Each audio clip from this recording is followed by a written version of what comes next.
Jim, very simply, another huge game. It falls into the must-win category, I guess. How are you feeling going into it? Well, we're fully aware of the need to try and put pressure on the other teams, and I spoke about this in a number of weeks now about how it's only us that can apply that by winning football matches. We're on a horrendous run, there's no disguising that, and we need to find a performance and also a cutting edge that's going to get us that win. Can you put your finger on what the reason is for this terrible run that you've been on? Because not that long ago it looked like a corner had perhaps been turned, but it seems to have just gone full circle and gone back to perhaps what it was before. It's quite simple. We've continuously gave away cheap goals, and we've not showed a cutting edge in the opposition's box. In terms of what we've created in games is pretty similar to what we were when we were picking up results. So that's where we've let ourselves down. We've not been ruthless enough, and we've gave away cheap goals, and it really does boil down to that. Because in terms of stats, in terms of shots on goal, in terms of possession and stuff like that, then it's been very, very similar to what we had previously when we picked up results. So we need to be far, far more ruthless in front of goal and stop giving away the cheap goals. You've spoken over the last few weeks about how you're trying to do everything you can to take the pressure off your players and trying to make things as positive as you can for them. How difficult, is that increasingly difficult as we get to the end of the season and time almost appears to be running out? Yeah, of course it is. The boys know there's a huge amount of pressure on them, to try and get the job done and get the positive results needed to try and get out of the situation we're in. But that's the way as a manager's got to operate. You've got to be positive, but equally the players know that individually we all need to be better, and that's the only thing that's going to take us away from the bottom is us being better individually, better as a team. And as I say, stop giving away cheap goals, and show a more potent threat when we get into really good areas. You've spoken about the fragility that the boys have had over the last few weeks. I mean, as a manager, how do you go about sort of installing that mental fortitude that's going to be required to get you out of this position? Well, the one thing that you've got to be as a player is self-motivated. It's my job to organise them, it's my job to make sure they know their jobs within the team structure, but you must be self-motivated to try and get the better of your opponent who you're up against. And if you have 9 or 10 doing that, you generally win football matches. We've not done that, and that's why we are where we are. And we've got to make sure that we get back to that. And that's what's going to get us positive results. I suppose the motivation going into this weekend, if you can get a result with St Mirren and Hamilton both coming here, you can give yourself a chance. That's the sort of lifeline that's available to you. Definitely, and I've continually said to the players, we are still well in this, and one result can spark it. But we're fully aware equally we're running out of games. We're not stupid, but you're totally right in what you're saying, and that is where you've got to continuously encourage the players to keep trying to do the right things. But equally, as I said earlier, we need to be better, individually and collectively, and that's what will help us. Have you changed anything this week or spoken to the players at all about the severity of the situation now? I've spoken to the players continuously every week. That's just an ongoing process as a manager. You assess what you've done well, what you've not.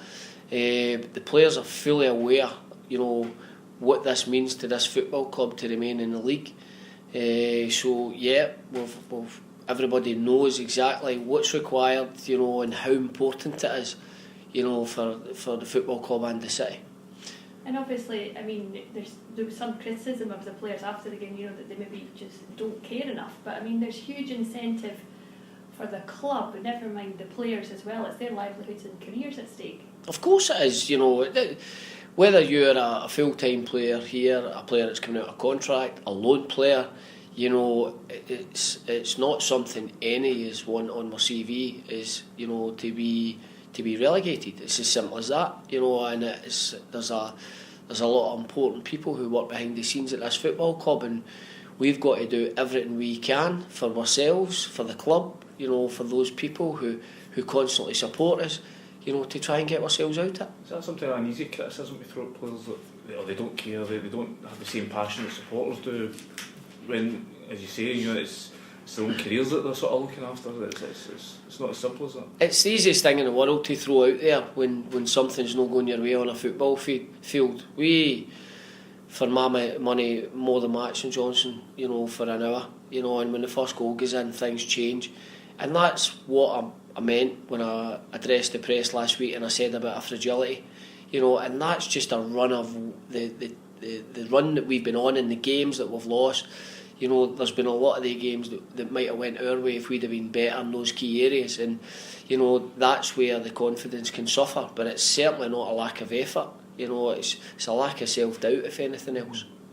And on paper, obviously, it doesn't make for great reading with 8 straight defeats. I think there's 3 goals in those games. But do you believe that you can turn it around here?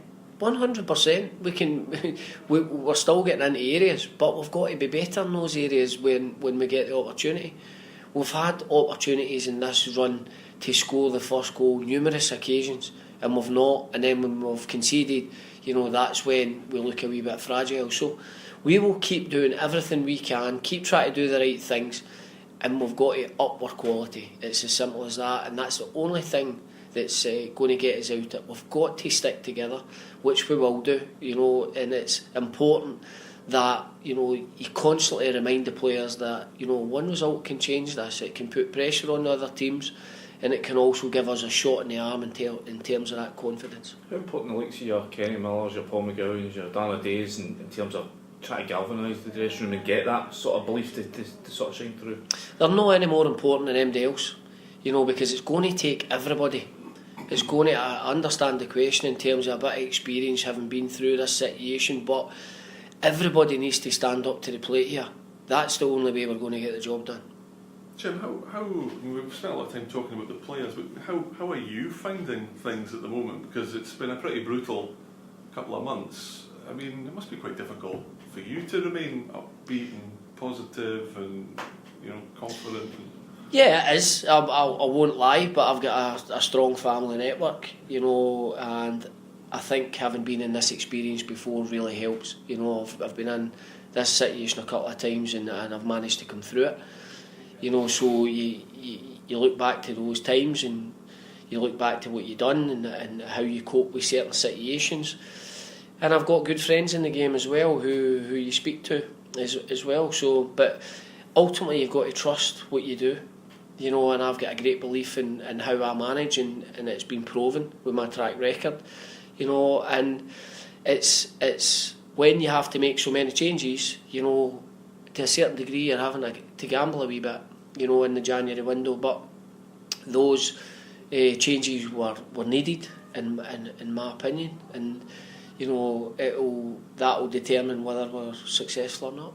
Is your squad looking team news? Team news were pretty much the same as we were last week, just the longer term injuries. Andrew Davis and Big Jack Hamilton's back. He played a game against Ross County on Monday, but he's in the early stages. So he's not ready for this weekend? No,